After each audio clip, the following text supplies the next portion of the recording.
Саламатсыздарбы, урматтуу замандаштар. Жакын арада болуп өткөн чек арадагы окуялар көпчүлүктүн эсинен чыга элек. Мына ошол күндөрдүн алкагында Лейлек районундагы Катыраң айылдык кеңешинин төрагасы Сапарали Бөрүбаев түз эфир аркылуу калкка кайрылды эле. Андан кийин улуттук коопсуздук кызматында суралып, ошондой эле учурда Борбор калаабызда президентке жолуга албай жүргөн кез экен. Биз бүгүнкү маегибизди деги эле саясатчылардан баштасакпы дегенбиз, бирок карапайым элдин өкүлүнөн баштайлы деген ниетте турабыз. Саламатсызбы? Саламатчылык. Сизди студияга чакырган себебибиз тагыраак ала турган 4-5 сурообуз бар. Анын эң биринчиси, ушул келгениңизге бир ай чамалап калды окшойт. Мына ошол сиздин айланаңызда болуп жаткан окуялар кыргызстандыктарга белгилүү. Президентке ушул чек ара маселеси менен кайрылайын деп кире албай атасыз да. Кимдер тоскоол болууда, эмне себептен кире албай атасыз? Саламатсыздарбы. Биз ушул чек ара чырыны 28 жылдан бери эле ушул биздин эл ушул чек араны чечип бергиле деп бир канча президентке, депутаттарга кайрылганбыз. Анан эми алдын ала чырды болтурбоо максатында биз Лейлек жана Баткен району кеңешинин депутаттары жөнөткөн. Тилекке каршы мына ал кишилер, айылдык кеңештин депутаттары президентке, жогорку кеңешке, өкмөткө бизге укук берип кайрылып, ушул чек ара маселесин чечкенге жардамдашыңыздар, жогору жардамдасын деген максатта келгенбиз. Тилекке каршы мына азыр келгенибизге канча күн өтсө дагы президентке, жогорку кеңешке, өкмөткө жолугууга болбой атат. Мүмкүн болбой атат. Президенттик администрацияга кимге кайрылдыңыздар? Кирели ушул маселени президентке коелу деп. Ал кишинин убактысы тар экени албетте белгилүү, бирок алыскы айылдан болгондо да чыр чыккан аймактан келген силерди кабыл алып коюуга мүмкүн эле да. Ошол себептен сурап Биз ошол баягы кат аркылуу өзүбүздүн кайрылуубуздарды жогорку кеңештин ушул кабылдамасына, президенттин кабылдамасына бергенбиз.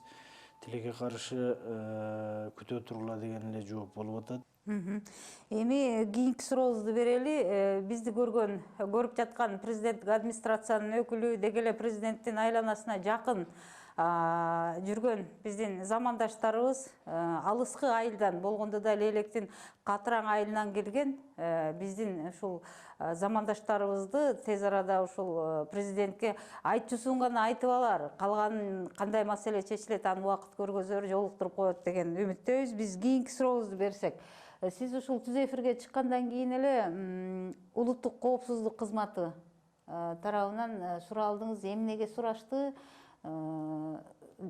кандай маселе менен, кандай эскертүү беришти, эмне дешти?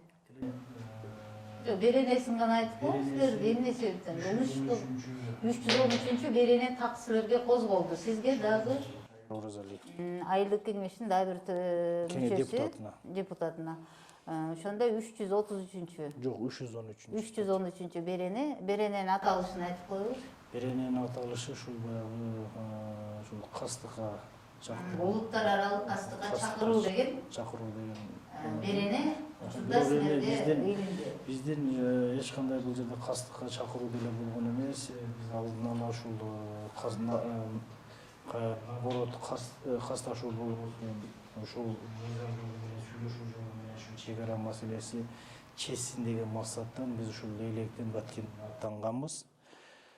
Биз ушул кастыкты болтурбоо, ушуну деги эле ушул эки элдин ортосунда ынтымак болсун, сүйлөшүү, мыйзам жолдору менен чечилсин деген эле максатта келгенбиз. Иштин козголгону менимче мына азыр эксперттер биздин экспертизанан сүйлөгөн сөздөрүбүз өтүп аныктап атат. Тактап айтканда, сиздин ушул айтып берген маалыматыңыздан улам, чек арадагы социалдык маселени чечтирели деп келген маселеңер өзүңөргө укуктук маселени жараткан экен да. Эми кийинки суроого өтөлү. Кече жогорку кеңеш ушул коргоо жана коопсуздук комитетинин сунушу менен жогорку кеңеште өздөрү чыгарган мурдагы токтомдордун аткарылышы боюнча жабык жыйынды карады. Жабык жыйында кандай маселе каралганын Абдулахап Нурбаев депутатыбыз учкай айтып өттү. Дагы бир эки депутат учкай айтканы менен ал жерде эмне айтылды, кандай болду, албетте көпчүлүккө табышмак. Сиз ушул келгенден бери Жогорку Кеңештин кайсы бир депутаттары менен жолуктуңарбы? Сүйлөшүүлөр болдубу? Деги эле мыйзамдык жактан силерге дагы бир чек арадагы элге жардам бере турган, мындай карай турган иштерибиз бар экен деп убада бериштиби же жокпу? Тилекке каршы Жогорку Кеңеш тарабынан эч кандай убада болгон жок. Бирок ушу теледебаттар аркылуу бир канча депутаттар менен ушу теледебатта жолуктук. Маселени алар да айтып келген, биз дагы аны айтып келе жатабыз. Негизинен эле чек ара маселесин ушул Жогорку Кеңеш жабык эшик артында караган. Биз да ушул сунуш бергенбиз. Эки район айылдык кеңешин депутаттарынын атынан биз да ушул жабык жыйынга катышалы, өзүбүздүн оюбузду, пикирибизди айтайлы. Анан мүмкүн болсо ушул чек ара маселеси боюнча так билген 20-30 жылдан бери иштеген адистерди коюп берсеңер. Адистер баргандан кийин бир жөн эле чечүүчү маселелер бар деп бир маселелерди кабарасынан айтайын дегенбиз. Себеби ошол жердеги акимдер, ошол жердеги губернаторлор, ошол жердеги адистер тилекке каршы чек араны так билбегендигинен ушундай бүгүнкү кырдаал жарал болуп турат. Анан ал жерге киргенибизде дагы биз мына эми 28 жылдан бери ошол маселени чече албай келе жатабыз. Муну негизи биринчи президентибиз, биринчи ажыбыз Аскар Акаевдин убагында ушулар чечилгенде бүгүнкү күндө мындай кырдаал жаралмак эмес. Себеби Өзбекстандын, Тажикстандын отряддары биздин погранслужба кызматыбызга караганда 10-15 жыл мурда келишкен. Мурда келип, зым торлорун тосуп, чек араны кээ бир жерлерин ээлеп алгандагы маалыматтар бар.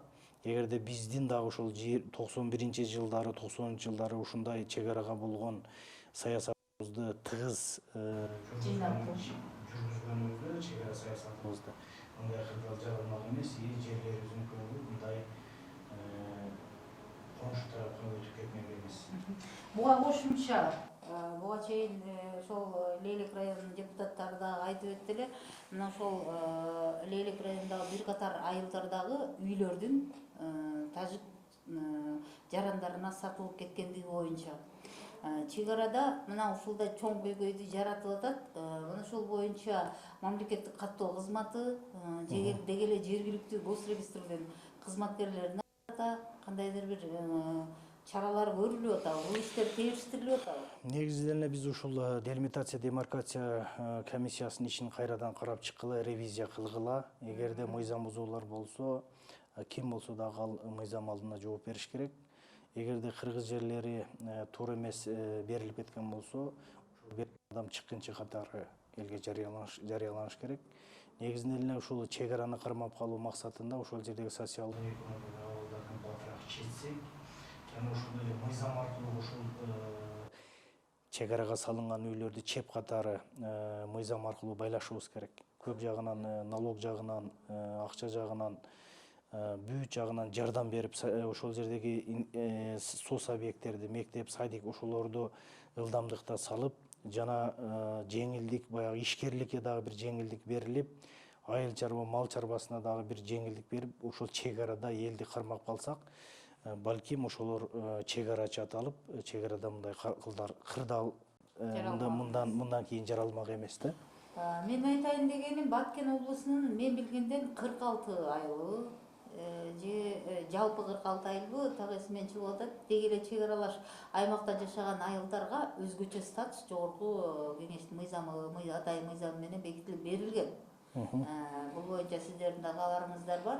Өкмөт бул мыйзамга ылайык бир топ иш пландарын бекитип, программаларды кабыл алган. Ошого ылайык силер айылдык кеңештин депутаты катары кабарыңар бар да, деги жасалып атат да. Жасалып атса дагы булар эми өтө тездик менен жасалбаганы байкалып турат да бүгүнкү күндө. Эми баягы ички миграция, эгерде ушулар батыраак жасалганда, элдер ички миграция болуп, чүй бооруна же Россияга иш издеп кетпейт эле. тилекке каршы мыйзамдар көбү кабыл алынганы менен иштебей жатканы өкүндүрөт да бүгүнкү күндө. Эми өзүңүз билесиз, президенттин указы бардык чыккан токтомдордон, буйруктардан жогору турат. Бир эмес, экинчи жылы элетти көтөрүү жана сан ариптештирүү деген президенттин указы чыгып, ошол боюнча иш алып барылып атат.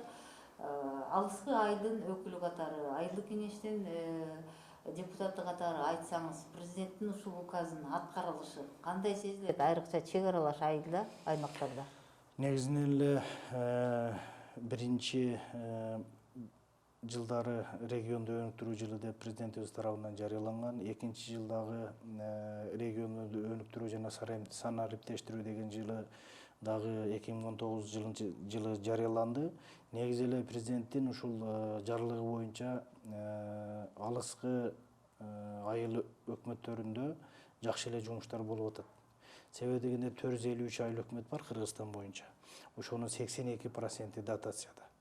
Биз дагы ушул Лейлек районунун басымдуу көп айыл өкмөттөрү дотациядабыз. Ушул биз дагы ушул баягы дотацияда болсок дагы колдон келишинче ушул президенттин жарлыгына ылайыктуу бюджетибизди эффективдүү пайдаланып, элге керектүү кылып биз дагы ушул жарлыкка ылайык жумуштарды кылып берип атабыз. Мисалы үчүн мектептердеги, садиктердеги бүт маселелерди чечкенге бюджеттерди, жергиликтүү бюджеттерди жумшап, жарыктандыруу, дагы бир канча суу маселелерин чечүү, негизи эле өзүбүздүн функциябызга ылайык жумуштарды, ушул президенттин жарлыгына ылайык көп жумуштарды жасап берип атабыз. Бирок дотацияда болгондон кийин эми каражат жетпейт. Ушул дотациядан чыгуунун жолдорун издеп, ушул жогору жак менен бирдикте бир тез аранын ичинде ушул бир өнүккөн аймак кылганга аракет кылышыбыз керек.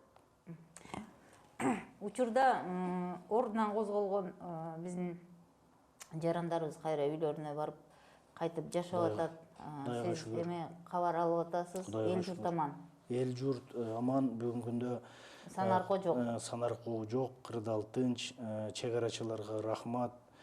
Мына ушул элибизге дагы рахмат. Негизинен эле ушул баягы биринчи ок тажик тарабынан атылып, ушул жердешибиз, баатырыбыз ушул Раушан Муменов каза тапты. Жаткан жери бейиштен болсун. Ушундай бир бүгүнкү күндө абал тынч, негизиден эле ушул кошо мамилелер менен тынчтыкта жашаганга эчтемке жетпейт. 4-чү ооруканада дарыланып жаткан жердештериңизден кабар алдыңыз? 4-чү ооруканада жаткан жердештерибизден менин коллегам барып кабар алды. Мен дагы буюрса жакын күндөрдө барып кабар аламын. Негизинен эле биз ушул тергөө иштеринен эч кол бошобой, кээ бир убактарда 10 саат, 8 саат кармалган учурларыбыз болуп калды. Демек, чек арадагы социалдык көйгөйдөн улам өзүңүзгө укуктук маселе жаратып алган экенсиз. Эми ушул чек арадагы элдин көйгөйүн жеткирейин деп президенттик администрацияга кайра каттап президентке жолуга албай аткан экенсиз. Сизди бүгүн атай кызыгып чакырган себебибиз ушул бизди көрүп турган тараптарга алыстан келген элдин өкүлдөрүн, ушу башка болбосо да чек ара маселеси боюнча келген Катыраң айылдык кеңешинин депутаттарын кабыл алып койгула деп өтүнөт элек. Сизге болсо убакыт бөлүп келип бергениңизге чоң рахмат. Чек арабыз да бүтүн болсун, аймактык бүтүндүгүбүзгө доо кетпесин. Рахмат. Сиздерге албетте бекем ден соолук, сабырдуулук тилейбиз. Рахмат. Рахмат.